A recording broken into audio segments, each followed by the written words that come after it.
It was a relationship that I experienced, domestic and sexual abuse, or physical, I guess that's what they say, physical and sexual abuse.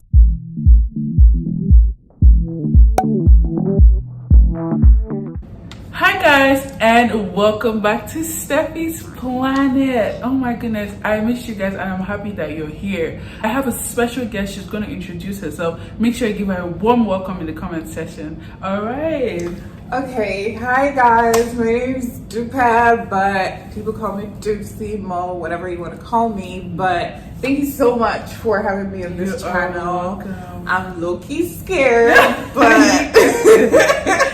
because I don't know what she's gonna ask me, but I'm excited to join her on this channel. We always love chatting, so I'm excited for that. I'm excited too, guys. I'm gonna have an episode on my channel called Vulnerable Reflections, and guess what? I'm super excited that Dupsy is the first person helping to launch this episode. I met Dupsy in college. Dupsy was she was, when I say senior, if it was high school we'll call it senior, right? Yeah. But she was way ahead of me in school, and she was literally like someone who would guide us through, like she made sure we literally had everything. When she kept me updated with she didn't know I was going to say all of this, but yeah, I'm saying it. I'm going to ask Dupsy, my special guest today, like, when you hear vulnerable reflections, what comes to your mind? What's the first thing that you think about? I think like sharing something that most people wouldn't like talk about online, but it's something that needs to be said. And it's a way of just looking back on my life in a more realistic perspective. Not something that's like, oh, this is sad, woe me, or like this is exciting. Just like the realness of how my life has gone this far. So nice. Yeah. Nice. I like that. Can you remember a time or a moment that was very crucial to your growth, like reflecting back? Yeah. I would say that it was actually it was related to Leap, which is interesting that you mentioned that. Yes. Really? So Leap was something that was like my heart at that time. I was just about to complete my master's in education, and I was about to get a job. But tell them what Leap is. Okay, Leap is like a TRIO program. It's like a student success program that like helps student like do well in school. So it provides like financial resources, scholarships, and just counseling, academic coaching, things like that. So it was something that I was very passionate about, and I was about to go into a job with it, but it didn't work out, and it was very devastating to me because I had, before then, my life had been this very easy, smooth sailing type of life. But realizing that I'm about to graduate, I found out like a week before my graduation that I wasn't gonna have the job. So when I found out that I wasn't gonna I was gonna graduate without a job, it left me like, oh, I'm out of the Lee bubble now. Like I'm out in the world by myself. I don't know how I'm gonna survive. Yes, I have family, but I was living alone in Tennessee at the time without anyone. So I didn't know how to move forward. So it was like, when they just take a baby and just dump them and like figure your life out. And so I think that was a very crucial moment for me, because then I had to learn to be independent and like fend for myself essentially. So Wow. And how did that, like, what brought out the growth in you, like even afterward? Like what from that made you see that, okay, now we have to grow, we have to do the growing? I would say definitely because money, number one. I didn't have any money. I didn't have savings. I was just like a regular college student. I didn't really think too much about how you're going to survive, like still had my parents at the time. Well, my mom had passed probably months before that, but it was like I didn't have money, so I had to think about what resources were available to me to be able to provide for myself. And thankfully I had a lot of blessing with that. I had people who were able to come to my aid in that moment, and I had to learn to be responsible. So I had to like, okay, every morning you have to apply for this number of jobs and just push till I was able to, become financially independent. So Yeah. There's definitely a lot of growth when it comes to like that aspect of it, you know. It's like most people either you stay confused or it's like you have no option. Yeah, that's it sounds true. funny, but it's like you have no option, and not everyone grows. As funny as it true. sounds, some people just stay confused and just stay there. Mm-hmm. But it's definitely one thing I commend about you. Like you take the bull by the horn and keep going. I guess. No, it's literally like you just take it and you keep going. It's like, bro, I have to figure this out. I have to do this. I have to, and I really admire that about you. You are. I feel like you're more like that than I am. Really? Yes. Wow. Because you like. I remember when you're about to graduate, and everyone's like, "Stephanie, what are you gonna do?" And Stephanie's like, "I got this. I'm gonna move to Texas, where I know nobody." And fend for myself. So I think like I never told you this, but I was very like, I was like, wow, like I was like, I saw you as a model in that way. Because you know, I had family in Texas, and that didn't come to my mind to go to Texas, but you were like so strong to be able to move to a place and like survive. And look at you now, like, oh my goodness, look at this. So, you know, yeah, sorry. I know it's not really about you, but I feel like you're more like independent than I am in so many ways, yeah. Oh, thank you. I want to cry. Just kidding. Okay, wow. Okay, I don't even know what Okay, I'm just gonna continue for lack of better words. Oh, thank you. Oh, what's one relationship that left you the most excited and the most broken at the same time? At the same time? No, sorry, not the same relationship, but like answer the question at the same time. Oh, gotcha. Yes. Okay. Like the relationship was like the typical college relationship. I was dating this guy. He was actually not like he was my junior in college actually. But it was it was what you say, like, you know, honeymoon and then disaster. That's basically how I would describe it. Like, we were so in love, so excited about each other, and then it just kind of went down. It was a relationship that I experienced, you know, domestic and sexual abuse, or physical, I guess that's what they say, physical and sexual abuse. And it's funny because the sexual abuse did not leave me as broken as the physical, interestingly. I think it was, you know, like, you know, you hear about sexual abuse everywhere, but, you know, the physical abuse, you never expect it in like Nigerian. I dated a Nigerian. You never expect like it in a young Nigerian relationship. And so it was hard for me to deal with, and it left me broken for years. And I had to go to counseling for at least 2 years. Still going to counseling, not for that reason, but I had to go through counseling to be able to ease myself from that like pain, because like my counselor literally said this is PTSD, because it left me broken in so many ways. Like if a guy comes to touch me from the back, even my brother, I'll just jump, you know, because I was always very wary of men after that. But the one that left me the most excited still leaves me excited. Is my most recent relationship. It left me excited because I feel like I found my person. Being able to be friends, lovers, and, you know, fighting, because I love fighting, you know. So being able to find someone that can match my heat, because, you know, I come with fire sometimes. So being able to find the water, essentially, someone that can calm me down and not like add to the fire, that was like something that really made me excited. So Wow, thank you for your response. I don't even know what to say after your response, because it's like you just touch everything. Oh wow, thank you for sharing. And I want to ask you, like, when you think about exciting relationship, was there like a model you had in mind, or is there a certain way that you aspired to feel that you haven't reached? Like, is there a peak for you, for that I haven't reached? That you haven't reached? Well, honestly, the ring on the finger. I need to get there, but I'll say, like, obviously it's not just the ring, right? It's more of like knowing that me and this person are doing life together for life, because there's no divorce in my dictionary. So being able to find someone that is committed and at the same time loyal, because some people are committed but they cheat. So I think like that's something that I am looking for.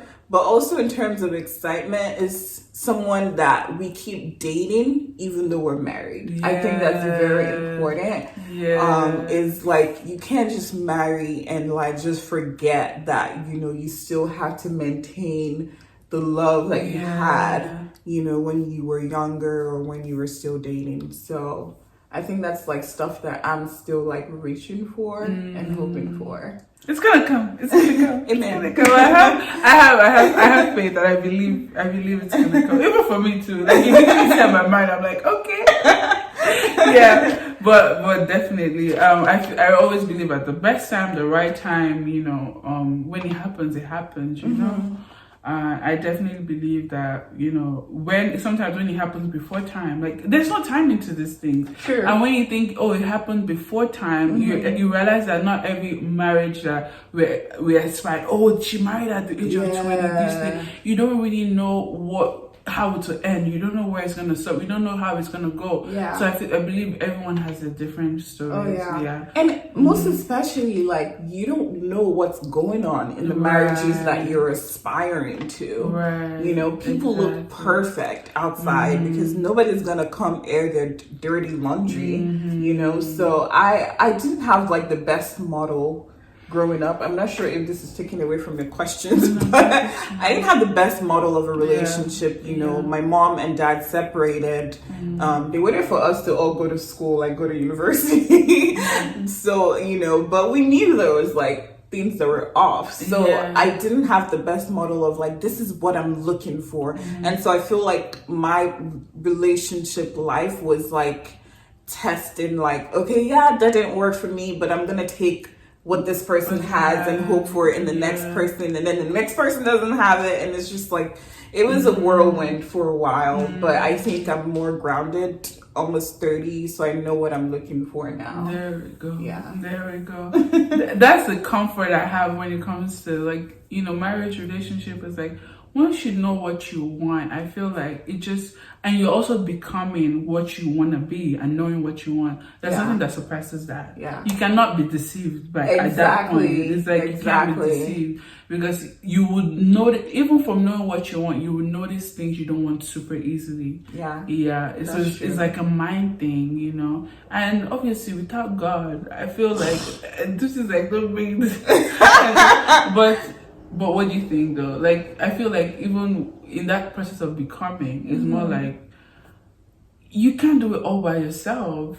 I agree. Your environment, your spirituality, God, I always say God for spirituality, and like, you know, just whatever you surround yourself with helps in that part. I think I like what you said, is whatever you surround yourself with around. I think like for me, God is like a very big aspect of my life, but for the longest time, it wasn't a big aspect of my relationship life, if I'm going to be honest. Be honest. Like, I was like this girl, read your Bible every day, you know, everything, depend on God for everything. But when it comes to love, like, God, leave me alone. Like, you know, I like this person, and for me, I was all like, you know, I'm a Christian. I have the Holy Spirit, you know. If I feel right about this person, this is the way to go, you know, or this person is a Christian, you know, they're the leader in church, you know, they have the Spirit of God, you know, pastor's kid, and how all this, everything on paper is perfect. And so you go into the relationship expecting that, because we both know God, God will be the center of the relationship, but it was never like that. You know, I had to allow God to be the center of what I wanted to see in a relationship for it to flow into the relationship, essentially. So yeah, that's very good. Yeah, that's very good. I don't even want to go into mine, but I'm just gonna say this a little bit. Like I remember, girl, like, go into your let's both be honest. But like I just remember, like, you know, I think I was telling, I don't know if I was telling my sister this the other day. Like anybody that I have, that not anybody that I have like thought about liking or started liking, like. It just happens that I have a dream, and God is just telling me, like, it sounds so spiritual. So I don't care what you guys think. This is my life. I'm just telling you my story. So, but I'll just have a dream about it, and it's more like, bro, it's telling me either something or the person has somebody, or it just tells me what I need to know. Wow, that's and awesome. that has been a great protection for me, and I'm really very appreciative to God for that. For giving me that kind of insight. Yeah. So that's why I realized, like, no matter how much you know, bro, you can't know everything. Oh, yes. You can, except you're the one that created that person. I think I remember praying for this, like, God, show me things that I need to know about people, or about even trying to fall in love, about all of that thing. I actually didn't gist you this. Speaking of something you were saying about like this person has somebody, and you're talking about dreams. So there's this person I was dating. I think we weren't like super close then, but there's this guy I was dating, and like I just knew something was off, because I was like, how can somebody be so perfect? It doesn't make sense. Like everything about him was so curated, was so perfect, that I knew something was off. So one day I was like, you know what, I'm gonna do this. So I just woke up in the morning. I had a dream. I can't remember what the dream was about, but it pushed me to just go on Google and Google this person. And guess what I found? Guess. A marriage website. Oh no. Yeah, this person was married. Oh my goodness. Literally probably months before this person and I started dating. And it was so funny. I was so calm about it. Yeah. I was so calm. I called him. I was like, hey, like, can you come over? I really need to talk to you. He's like, sure. Because we had already seen each other. So it was kind of like, what? But he came over. I even went to Starbucks. Hey. We ate. You it was like, I set it up. Like, he was not ready. And so I pulled up my phone and I was like, no, that's the best. What's this?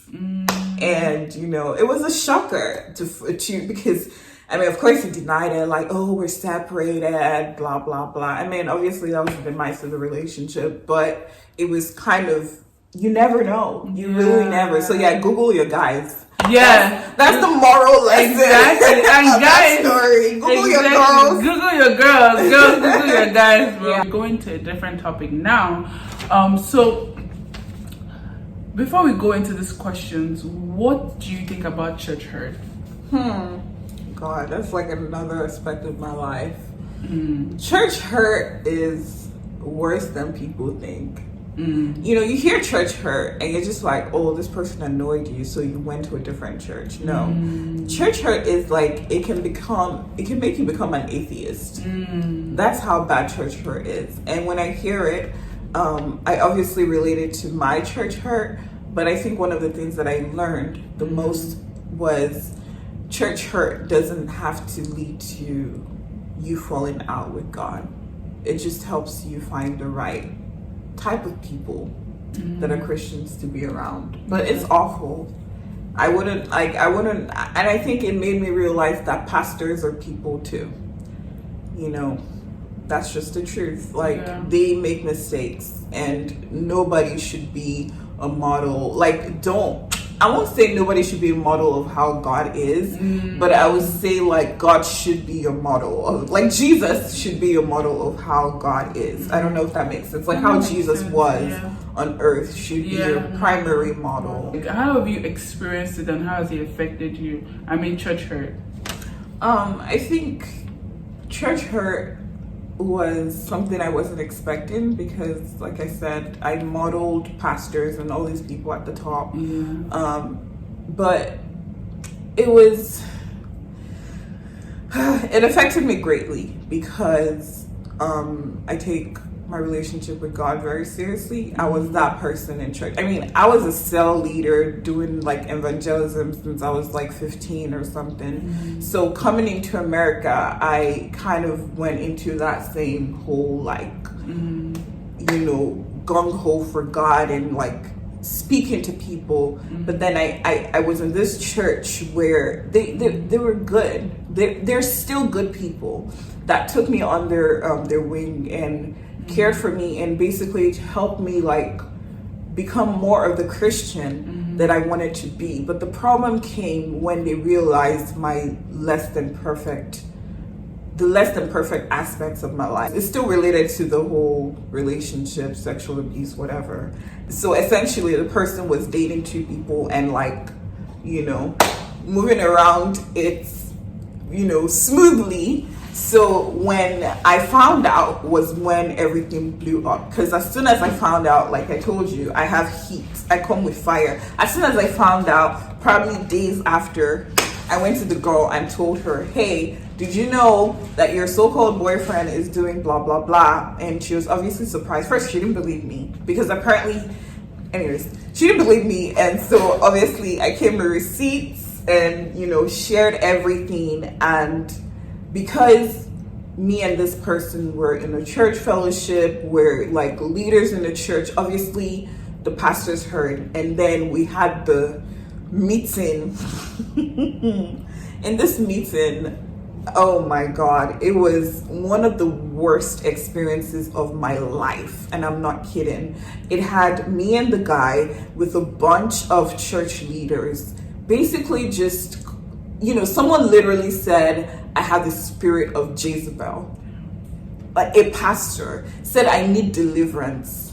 And, you know, said that because at the time I had kind of slipped away from the church a little bit. And I remember one of the church leaders, I'm not going to name them, asked me, she was like, I guess saying she helps a little bit, but I feel like all the people that know me know this story. But she was like, you know, do you go to church? I was like, yeah, I go to church online now. And she was like, is online church? You know, like you destroyed that girl's life, you destroyed his life, and basically took me to be this horrible person. And this was someone that was like a mom to me, someone I depended on, and nobody ever cared to ask me what was going on. Nobody ever cared to know the sexual and physical abuse that was happening in the relationship, because I protected this guy to the very end. Like, so now that you guys are hearing about it, I'm sure a lot of you that know me and the person are shocked that this happened, because even when I was being bullied and, you know, they literally said that I shouldn't come to a church event. Wow. Because some of the church members were not comfortable with me being in the church. They literally said that to me. And this was an event where I went every year. And they're like, no, we don't want her in this church event. So I protected this guy to the very end. Never really said the full story because I knew that sexual abuse has legal repercussions. And I just felt like I didn't want to do it to the person. And yeah, it really, I left the church. I still haven't found a church. I haven't said I will be a member of a church since 4 years now. So I'm still experiencing church hurt. I'm still struggling with trusting pastors, trusting people that say that they're people of God. Wow. Yeah. I'm so sorry you experienced that, bro. It's okay. That's because I feel like people don't know the gravity of what they do. Oh yeah. Because it's not being done to them. And you realize that even after, when that same thing they do is done to them, they can't take it. Oh yeah. It's very sad. That's why if you go on my Instagram, I'm really talking about like how you treat people. Make sure you treat, because you don't even know people. We hear of suicide these days, right? And people just don't stand up or they get like, oh, they're babies, I just want to commit suicide. It's the environment where they're at, who is saying stuff, who is doing stuff, and you realize it's from somebody. I was affected by this person did, so I don't want to leave anymore. I don't care how not valuable, I don't care how not valuable their decision to commit that, suicide is, but I'm just saying that whatever the decision had become was affected by somebody else. Yeah. So I really, from this story I'm hearing, I just really want people to treat people nicely. Like you said, have manners. Have manners, bro. Like, have freaking manners. Like, treat people how you want to be treated. And it's not because, and this thing that comes to my mind, it's not because you're in a leadership position that you feel, okay, I'm entitled to your mental health. I mean, you're not going to say it that way, but you're not entitled to anything. But it should be a privilege that they put you in that position of leadership. Not because you are better or anything. No, you're just opportune to be there, and take it as a privilege. Yeah. Because people are leaders without titles. I don't care whatever title it is. If you're a leader, you're a leader. So I really want to use this opportunity to tell people to be careful. Be careful how you treat people, because you cannot even take what you're doing. Yeah. You can't. Yeah. I will say that, years later, the woman I was talking about apologized. Some of the people that were mean to me apologized about the way that they were. But I think it was still important to say it, because sometimes apologies do not erase the amount of hurt that you've done to people. Right. I've forgiven, I've let it go, but it has impacted my life in a very permanent way. So, but it made me who I am, which is awesome. So, it's like they say you make a lemonade out of even life throws you lemon, make lemonade. It's always important to make the best out of every situation, like you did. Like you did. Ooh. Okay. Is it getting hotter or not? I am hot. So from, like you say, it has made you who you are, right? And I would say those experiences, even if we don't appreciate it as it's happening, eventually we tend to appreciate it, because you can't erase it, right? So you either appreciate it or just not, and just be sad throughout your life. So it's definitely something that you appreciated, and I can see that. So if you were to change something about yourself, what would that be? I think it would be, it would definitely be like taking shit from people. My mom was the most generous person. She was the most philanthropic, like whatever you want to call it. My mom would forgive and let go, and was just that patient person. And I inherited that trait where even when I can tell that this person isn't good to me, there was just that hope, which I think some of us experience, is this person can be better. I took that savior mentality. I think that's one thing I'll say I want to change, is like that, if I'm good to them, it will make them better. And if I do these things, and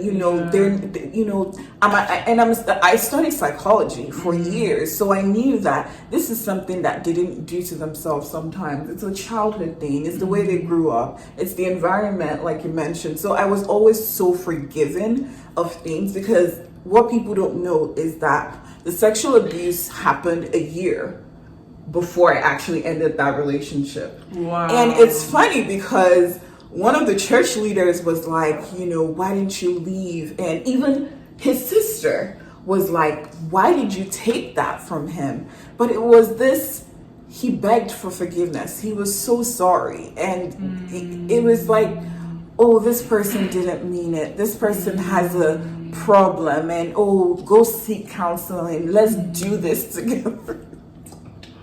let's heal together, all these nice words. And eventually it turned into physical abuse, because once someone, I think I need to say this, once someone disrespects you the first time, and you do not take active measures, it will just grow bigger, because of the law of diminishing returns, because they're like, well, I did that to you and you took it, so let's take it a higher notch, and so yeah, I'll say I need to stop being so forgiving, you know. And I think it was my recent relationship that taught me this, like, you can't make someone love you by loving them. Yeah, it's not a thing. Doesn't exist. Definitely, you know, definitely. So, yeah. I would like to piggyback a little bit. To say, you said you don't want to be like, you want to stop being too forgiving. Yeah. I think you're talking about not being forgiving, but with boundaries. Yes, not having boundaries when it comes to forgiving. Yeah.